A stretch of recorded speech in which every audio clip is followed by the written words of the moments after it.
Hello everybody. Kuna vitu vingi sana vya kufahamu, lakini kuna hili ambalo ni la msingi zaidi.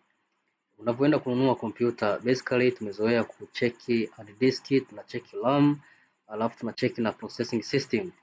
Lakini kuna kitu kimoja ambacho watu tunakisahau, ni kitu ambacho kinachoitwa kujua, lazima ujue kwamba hiyo PC imetumika kuanzia muda gani. Utawezaje kujua? Kuna command ambazo zinatumika ambazo zinaenda kufetch information kwenye processor, kwenye BIOS, zinazoweza kusaidia kujua kwamba hii kompyuta toka imetoka kwenye kiwanda, je, imetumika kwa muda gani? Kwa sababu basically unaenda unanunua PC, baada ya kuinunua unaitumia, lakini unakuta PC hiyo imetumika miaka miwili au miaka mitatu nyuma.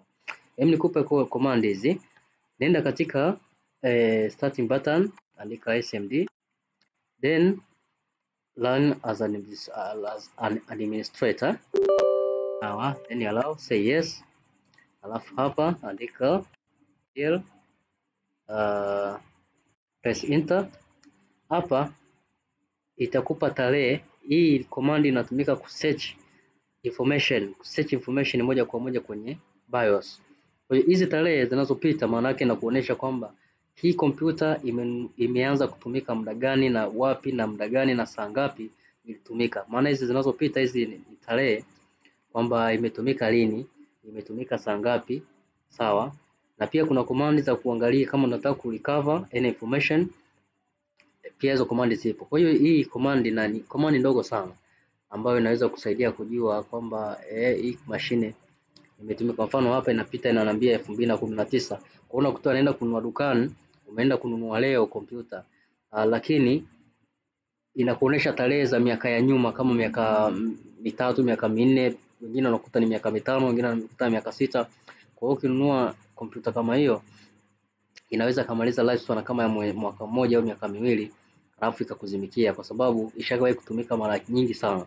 Kwa hiyo hizi data zote, hizi information zote ni information ambazo tayari zisha take place moja kwa moja kwenye hii kompyuta. Yani hii command ina fetch na search information moja kwa moja kutoka kwenye BIOS. Kwa hiyo hizi ni taarifa ambazo zinatoka kwenye BIOS moja kwa moja kwenye mfumo wa kompyuta kwamba hii imetumika lini. Kwa mfano hapa nina kodi za 2024, nina command za 2019, 2025, tarehe lini na ilikuwa inafanya nini. Kwa hiyo hii command kabla hujachukua hatua ya kununua kompyuta, ningependa nenda kaandika hizo command moja kwa moja.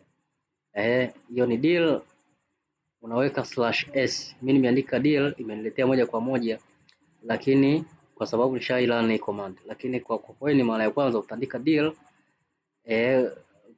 utabonyeza enter, alafu utaandika deal/s. Moja kwa moja na itakuletea kwenye hizo commands moja kwa moja. Kwa hiyo tutorial kwako itakuwa ni nzuri zaidi kwa ajili ya kufanyaje, kwa ajili ya kuitumia kesho na kesho kutwa. Kabla hujanunua PC, angalia hiyo command, tumia hiyo command. Unaona hapa imemaliza. Kwa hiyo hizi ndio taarifa zote ambazo unaona hapa. Kuna taarifa 2014, lakini basically mimi sijanunua hii kompyuta 2014. Kwa hiyo kwa wanaoanza wataandika deal press enter, itakuletea folder, alafu utaandika /s. Ukiweka /s moja kwa moja itaenda kukuletea hizi taarifa ambazo mimi nimezi execute. Unaona? Itakuletea kila kitu hapa.